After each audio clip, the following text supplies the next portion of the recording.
Why don't you introduce yourself to our viewers?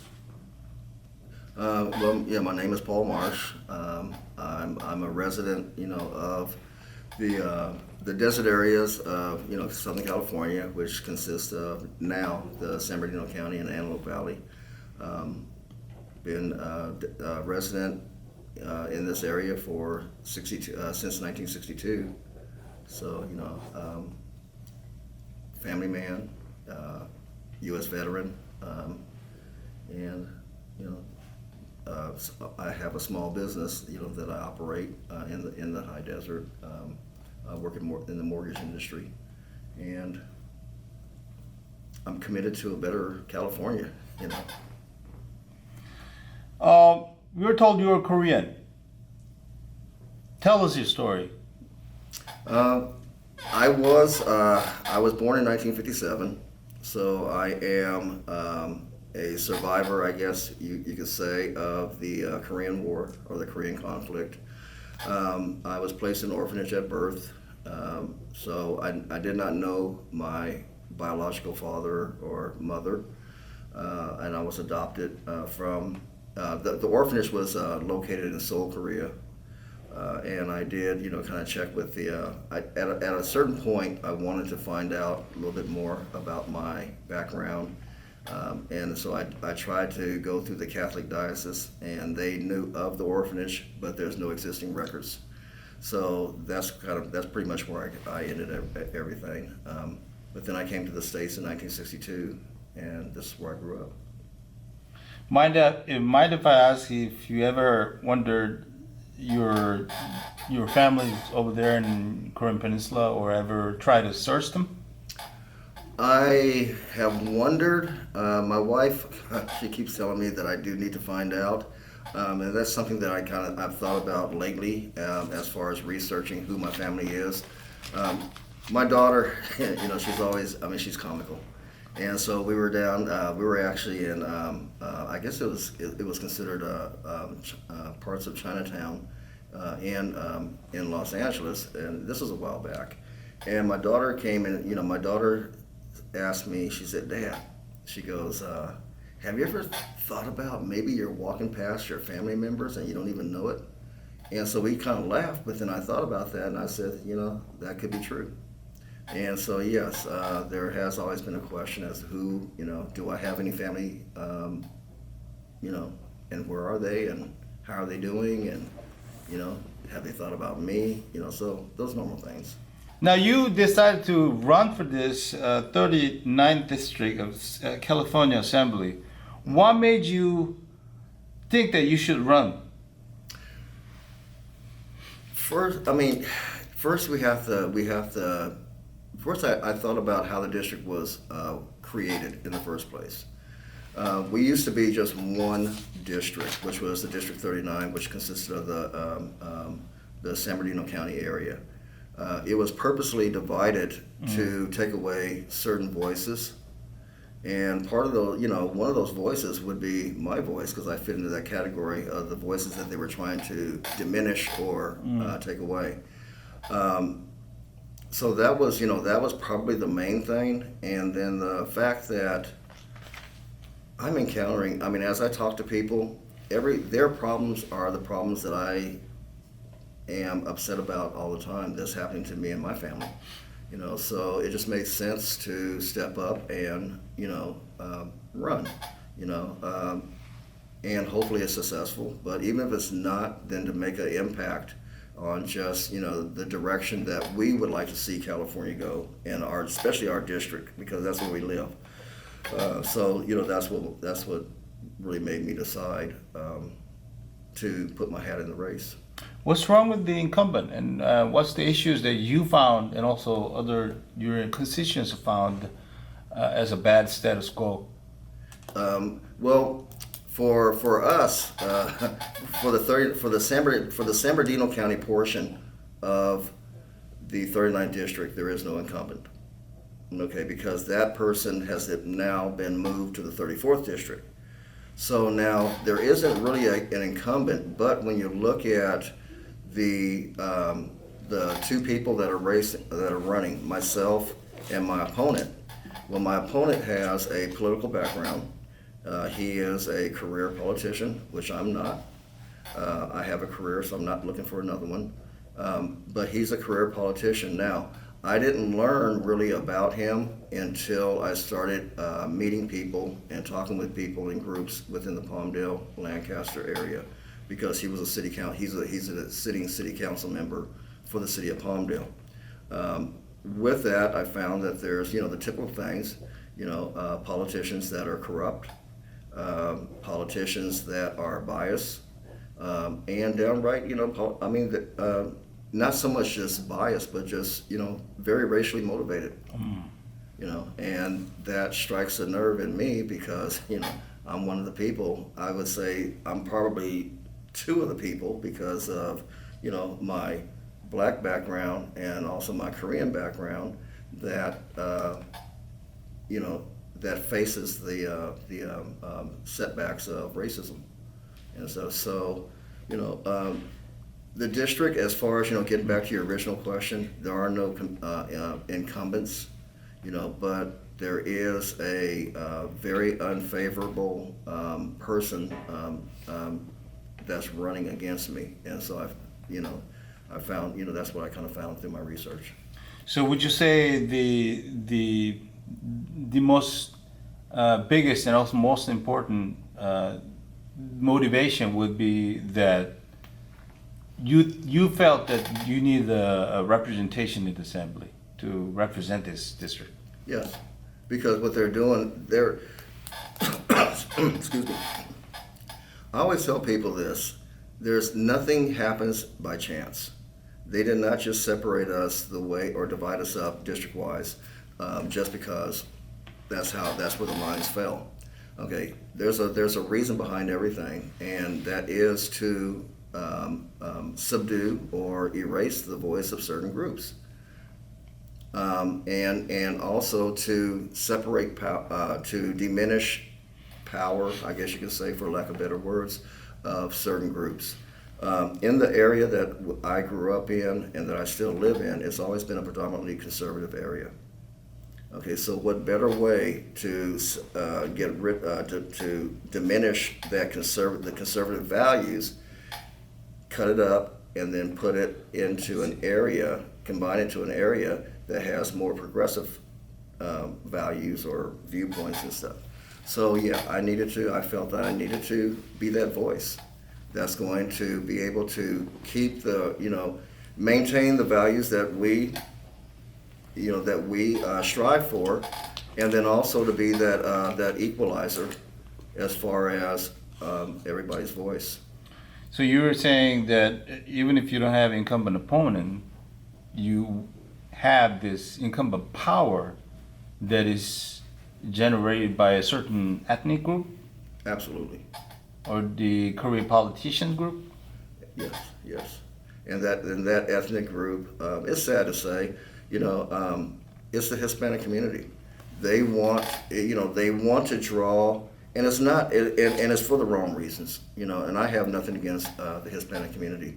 I want to see them strive just like I want to see other communities strive and succeed. Okay, but the politicians that control these communities or are leading these communities, what they're doing is it's not so much where they can share benefits. They want to exploit other groups, and then they want to control everything within themselves. Okay, so where they can create their own community, basically. I see. Well, you met a group of Asian people, Korean American seniors. I know you had a big meeting, lots of talks, lots of things they want you to take care of. If you could just pinpoint maybe one or two things that they say the most important things in the district. Equity, fairness, keeping their voice alive. To where they have a say-so in their community. I would think, and I kind of joke. That part there is a serious part. The joke is that when a good friend of mine, Jong Lee, and his father and mother when they introduced me to the Korean community, and I took these flyers that Jong had made, and they were in Korean. So obviously they thought that I spoke Korean. And so then when they found out that I didn't speak Korean, I'm learning, I'm trying to learn. But when they found out that I didn't speak Korean, and then also I had a southern drawl, Boom, 5,000 votes gone. yeah, pretty much. I mean, no, Just but it kidding. was they were very welcoming, very, very nice, very, very nice group of people. I see.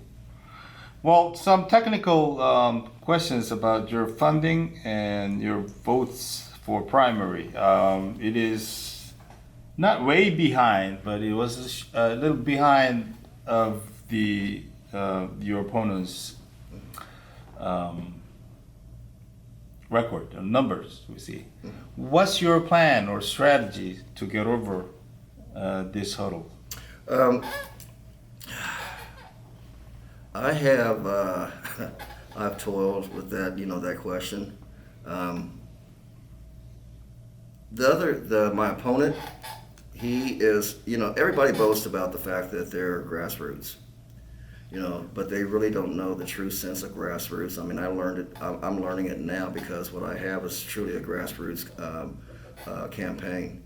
I don't have big corporate donors. I don't have special interest groups sending me thousands of dollars or hundreds of thousands or whatever it is. I have individuals like myself, that are giving what they can to help. Now, for me, it's not just money.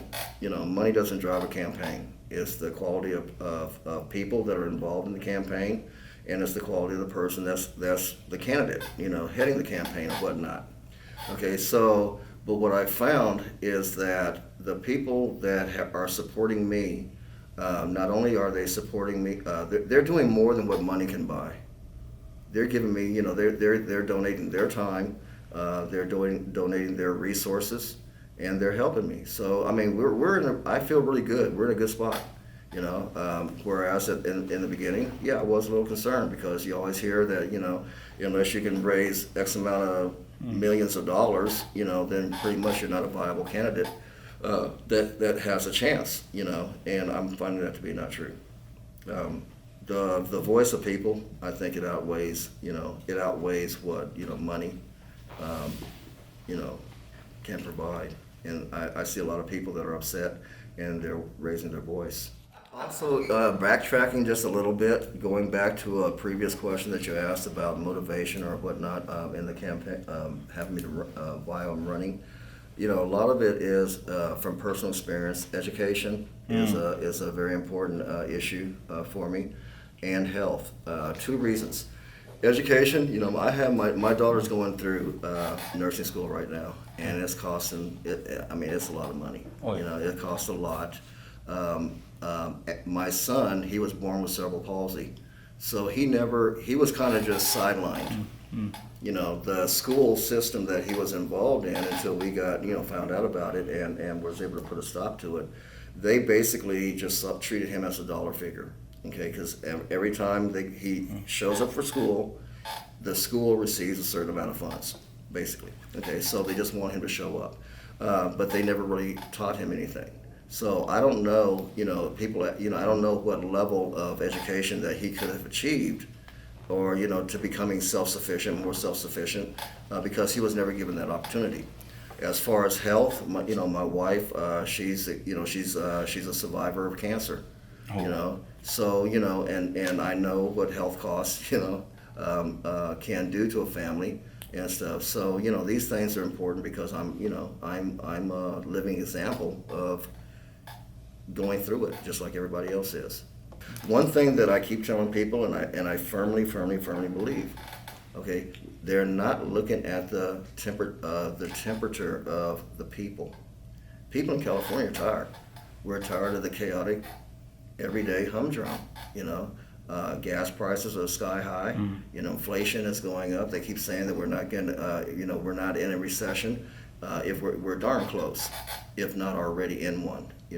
But Californians, and people across the country, but we're speaking about California and we're speaking about the 39th district. When I talk to these people, they're sick and tired of being sick and tired. And so the only way it's going to change anything is you have to change it. You know, you have to get back to the foundation and change who's sitting at the table. I see. And the home, yeah, and other things people are very, very, very, very, very tired of, and this is probably consistent in every city, Los Angeles, especially included, is the homeless issue. You know, I mean, politicians for so long, and they've given us Band-Aids, you know, and then they always make it seem like these issues are too high, you know, they're too hard for us to really comprehend. So we need to leave it to them to fix it. You know, so these issues people are getting tired of, you know, because, you know, these having homeless people camping out in front of your business, you know, camping out in your yard. I mean, it's to the point now to where there's people that are complaining that they have homeless sleeping in their yard and they can do nothing about it because the anti-camping the rules that came down from our, you know, Sacramento and our, you know, all-wise governor. What's your solution you can suggest to take care of all this homeless encampment? Where does the problem come from to begin with? Well, what they try to do is they try to fit homelessness all into just one bowl. Okay, I sit on the city of Victorville's Homeless Solutions Task Force right now. Homelessness can be divvied up into, you know, 3 areas at least 3 areas, maybe more. Okay, you have people that are displaced, okay, and they didn't intend it. It's just bad fortune, you know, bad luck hit them. Okay, they want the help to rebound as quickly as possible. That's group 1. Then you have group 2. You have people that are homeless that have a drug issue or alcohol issue. Okay, so then you have the people that are homeless that just don't want the responsibility of being a responsible citizen. It's easier for them to be homeless because of everything that's tossed in and they're able to get. Okay, so my thought process is this: you know, you help the people that need the help, that want the help first. Okay. As far as the people that have other drug and alcohol and mental issues and stuff, okay, those people, you need to address the issue. They always want to address the homeless, okay, the homelessness. Okay, it's just like if you have a person that's on drugs, okay, all they can do is cite them. They cannot remove them or anything like that. So if they're out there on the street acting up, they take them to the jail. They let them dry out, and then they cite them and put them back on the street. Well, what's that person going to do? They're going to go right back out there and try to find more drugs, okay, or alcohol or whatnot. Okay, so you need to address the issue, which is the mental illness or the drug or alcohol or whatnot. Okay, address that, work on those issues, and then the people that don't want any help. That's where the anti-camping comes in, and the law states that as long as the city or the municipality has enough living roof and bed and roof to house at least 60% of your homeless, then you can enforce anti-camping. I see. Okay, so that's where we need facilities that address, you know, that are able to help house these people, and the ones that don't want the help at that point, they're legally. You know, they're not abiding by the law, and they can be dealt with accordingly. I see. Okay, last one. This is your, I would say, last pitch, looking at camera, to all those Korean American potential voters, constituencies, and I don't know, maybe young generation Korean American who speaks English instead of Korean. 안녕하세요. My name is Paul Marsh. As you know, I'm a candidate for the 39th District Assembly District, and you know I am asking for your vote.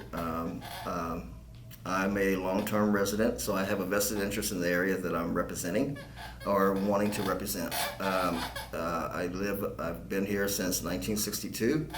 I'm a small business owner. I am a family man. I have been married 42 years.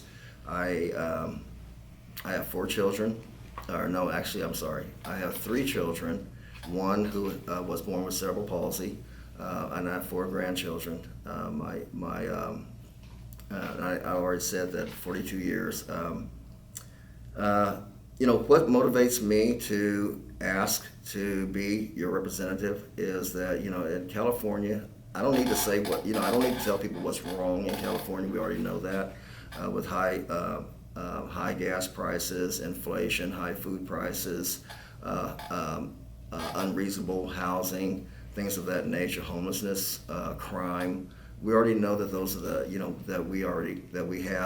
that we're plagued with those issues. We already know that. What I want people to understand is the only way that we change those issues is that we need to be able to change the seating in Sacramento so everybody has an equal voice. And what I'm doing is I'm hoping that you will give me the opportunity to be your voice, to represent you in the 39th district in Sacramento, and to level the playing field. So some of the things that we want and we like and dislike are not controlled by the supermajority, but everybody has a place at the table and has a voice, that would be heard. So that's it. That's it. Okay.